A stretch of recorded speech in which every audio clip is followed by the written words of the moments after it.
सरकार छत्रपतींचा अपमान करणारं, त्यामुळे शिवेंद्रराजे भोसलेंनी राजीनामा द्यावा. काँग्रेस प्रदेशाध्यक्ष हर्षवर्धन सपकाळ यांची प्रतिक्रिया.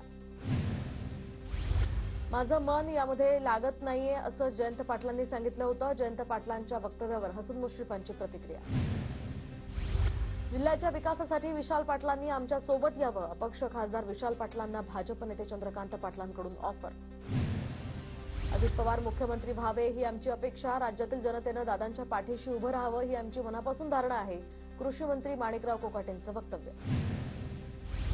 अशोक चव्हाणांचे मेहुणे नांदेडचे माजी खासदार भास्करराव खतगावकर हे 23 मार्चला अजितदादांच्या राष्ट्रवादीत प्रवेश करणार. पक्षप्रवेश सोहळ्याला पक्षातील प्रमुख नेते सुद्धा उपस्थित राहणार.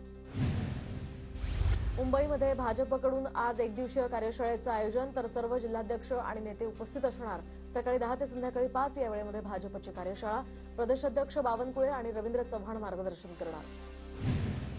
प्रशांत कोरटकरच्या जामीन अर्जावर आज सुनावणी. कोल्हापूर जिल्हा सत्र न्यायालयामध्ये 2:30 वाजता सुनावणी होणार. आमदार सुरेश धस यांनी घेतली खोक्या भोसलेच्या कुटुंबियांची भेट. कुटुंबियांना अश्रू अनावर. वन विभागानं नोटीस न देता घर पाडणं कोणत्या नियमानं केलंय याचं उत्तर मिळावं. सुरेश धसांची माध्यमांना प्रतिक्रिया. तर खोक्या भोसल्याचं घर पेटवल्याप्रकरणी आणि कुटुंबियांना मारहाण केल्याप्रकरणी गुन्हा दाखल. अनोळखी 20 ते 25 जणांवरही गुन्हा.